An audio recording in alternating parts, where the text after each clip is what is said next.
In this video, I'm going to show you how you can cash out your investments on your Robinhood.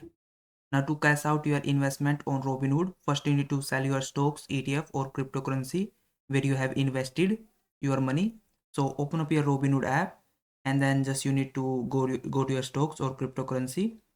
Then you just need to open up your cryptocurrency that you have on. After that, you just have to click on this trade button and from this options click on sell. Then just enter the amount how much you want to sell and then click on review. Once you sell your cryptocurrency or stocks, you need to wait for sell to complete. Stocks sold during the market hours settle in 2 business days, and the cryptocurrency you sold will automatically settle in instantly. After that, the next step is to withdraw your cash.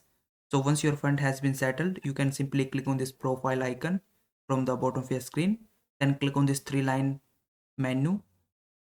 From this menu screen, click on transfers and then you have to click on this transfer money button.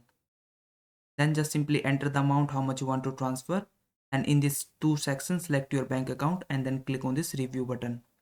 And lastly, you can select your transfer speed for your investment. If you want to receive the money in your bank instantly or you can wait, just select the option according to your needs and then click on this transfer button. And that is how you can cash out your investments on your Robinhood. If this video did help you, please like this video and subscribe to my channel.